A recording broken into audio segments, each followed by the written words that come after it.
first of all, what a pleasure. One of the best films of 2023, and your hot streak of working on The Favorite and now Poor Things is just continuing. Rapturous applause from everyone, including myself. The Golden Lion win at Venice. How are you two feeling so far about the overall reception before its official theatrical release? Great. um, Can you tell me how your working relationship has evolved since first working together on The Favorite and into Poor Things? Well, we met like almost 2 years before we made The Favorite. So we had sort of formed a friendship by the time we worked on The Favorite, and then we just had a great time working together. And he told me about Poor Things kind of like right after we finished The Favorite. And it was many years before we actually made it. So how do you think our relationship has evolved? It has become more trusting. Yeah. We've definitely, become closer as friends. We communicate effortlessly, and even if it is to fight about things, which is very important and very useful. Yeah. To know that you can, say whatever it is that you want to say to the other person, and it's going to be fine in the end. And so yeah, I think, like any relationship, we just get to know each other more and more, and we love working together, and we just want to keep doing it. I was told recently by somebody I was having a conversation about how the best collaborators will push each other to the limits, and sometimes that can be contentious, but like in a creative sort of way to either push you out of your comfort zone, just simply trying to make the other person better. What would you say was the one aspect in developing Poor Things that the two of you maybe were a little contentious on, but it ended up becoming this blossoming idea that you both were satisfied with? I don't think we become contentious in our relationship. No, it's very temporary. If we have a disagreement about something, we usually get through it pretty quickly, I think. That's good. Yeah. So yeah, it was just about tackling, the material, which was more challenging, for both of us in many different ways. But I don't think we had to like push each other, or more like, help each other and inspire each other. Sure, absolutely. And Emma, I think you're doing some of the most incredible work I've seen you do, and you've had many prior to this. I love the character of Bella Baxter so much. I think she is going to be honestly like an icon in many years' time in cinema like history for a lot of people. Just curious to know, how do you guys chart the course of her development throughout the film? Does it start with the screenplay? Does it find itself in the editing room? What is the back and forth conversation like between the two of you on set? Because it is such a gradual and organic development for that character arc.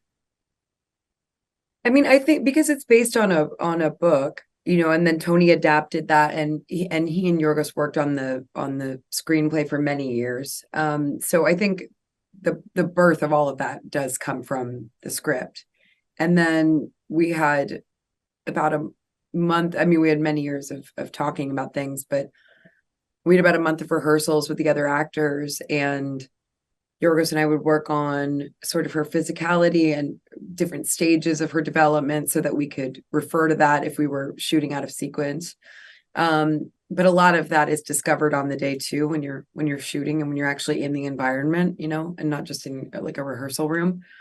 I think production design had a huge amount to do with it because it was such a specific world that was built from kind of Bella's perspective, and costumes, obviously, hair and makeup, that really long hair, and for Willem, his prosthetics, and so many elements I think came together to sort of inform all of that. And then in the end, it is editing too, because then you're shaping all of these things in that. So all of the above, I guess.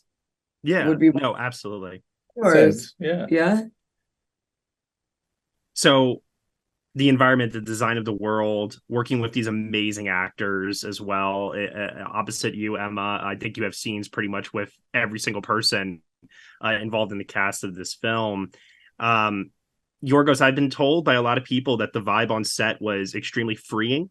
People were able to, especially during the rehearsal period, really iron out their characters. Can you talk to me a little bit about giving the actors that space to create and how that led to these really just ingenious performances from everybody? Well, yes, I think it's important to, well, first of all, choose well, like choose the right people for the job. And then really the best thing you can do is provide that kind of safety and an environment that allows for experimentation and for people to feel like they have nothing to lose and they're going to be supported by their fellow, actors or crew or whoever. So I think the rehearsal process really helps with that, because we don't really rehearse the scenes as they're going to be performed. We just, build this company, this group of actors that are just like playing games and getting to know each other and getting to feel comfortable with each other and don't not feel embarrassed if they mess up or if they do something stupid or ridiculous, or and we all have fun and laugh a lot about it, and it kind of carries through when we're actually filming, and that's I think the most important part. And then the actors do their job, and there's very little that I can do to help them, and whatever that is I try to provide it during filming and then during editing, as you say, shaping those performances. But it's mainly by having given me all these very nuanced versions and takes in their performance that enable me to do that. Emma, what was the one day on set where you had a pinch me, oh my God, I cannot believe this is my job and I'm doing this moment? Sorry, he knows that I have A fear of examples. a fear of examples. Uh, What example of it doing? Oh God, all the time on this one. Badass. It's true. Oh boy. I particularly have to single out the scene where Bella dances on the dance floor with Duncan. That one. Yeah. Take it. That Right. was just such a joy to watch. It was probably the day of the dance. No, I on this one it was because the environments were so, gorgeous and detailed and dynamic. It was really like every day looking around, it was like you were in a completely altered sort of universe. So it was all pretty amazing. And because she's developing so much, there's a lot of like, I don't know, every day had something kind of fascinating about it. So it is hard to single something out. In fact, the only day that was really rehearsed was the dance day, properly rehearsed. So that one actually was probably less so like pinch me, I'm doing this, because we had done it so many times. So you failed. Yeah. No, you Your didn't. example. You didn't. It was a good example. Understandable. There's been all this discourse lately about sex in movies and how this is like something that should be, for some reason, purified, and we should not be doing this in movies anymore. I feel like your film just flies in the face of that and is almost like a rebuttal saying, nope, screw that. This has a place in cinema. Was that ever on either one of your minds when making this film? No. No, never. It has never been on my mind when it is that I'm making. I think I'm just trying to be true to what the story is, true to the characters. It would have been totally ridiculous to, write this character and show this character who has no shame, no judgment about anything, that, and experiences life in her own terms. And all of a sudden, when it comes to sex, like start being prude about it and, not be able to show anything. So there was never a second thought about that, especially, in this film.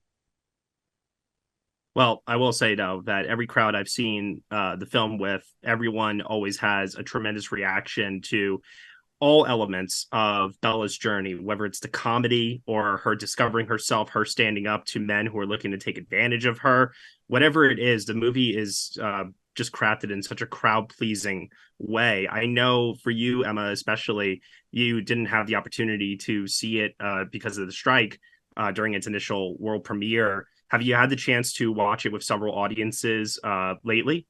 No. Oh, no. Never audience. You have never? Never. Interesting. You got to change that. Maybe at some point. I don't know. You know, I was devastated not to be in Venice, especially. I think because it was, you know, the first time that it was ever going to be out in the world. And it squishes. It's a ring that squishes, and I keep. But then I've also realized, you know, like tonight we have the premiere. Mm-hmm. And we're going to dinner during it, because the idea actually of sitting and watching that movie with an audience with me in there is actually, as much as the idea of it was exciting to me, I think it would be hard to do. That's fair. You know, that's okay. And really be able to like have the experience. So it's okay. But it Absolutely. was, you know, sad to miss. I know that your collaboration is continuing with your next project together. I imagine that we can probably look forward to more in the future. I just would like to know one answer from each of you about the other. What is the single element that you both enjoy the most working with each other?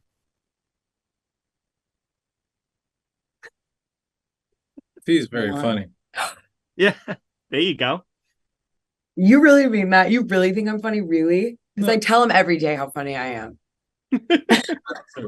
He probably finds that funny. Yeah, I find that very funny that she thinks is funny.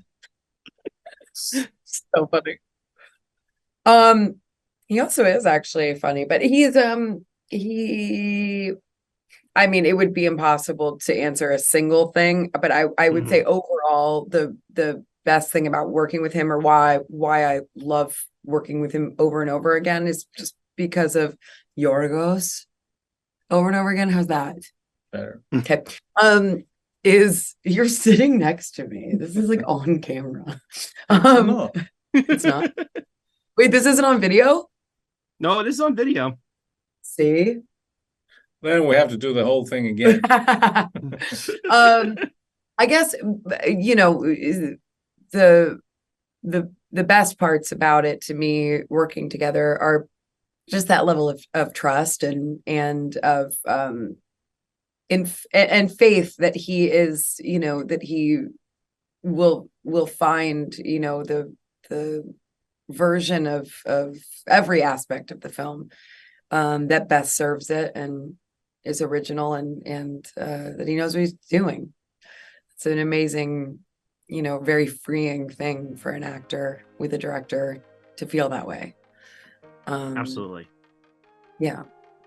Well, your performance is certainly original. The world you both created is certainly original. And I adore this film top to bottom. Every department head, everything that went into the making of this movie is just a joy, truly. So to both of you, thank you so much for Poor Things. And I cannot wait for what you guys have cooking with Kind of Kindness. Hopefully next year, we'll see. Kinds of kindness. Oh, this is who made this said kinds of kindness. Oh, okay. You That's right. Spread the word. Spread the word. We're gonna do what we can Huge over here. exclusive. Absolutely. Maybe it wasn't his fault. Maybe the journalist that he's printed. Yeah. That's true. That's true. Kinds of kindness. Kinds of kindness. Well, we look forward to seeing more from both of you in the near future. And thank you all so much for the time once again and for the film. Thank you so much. Thank you.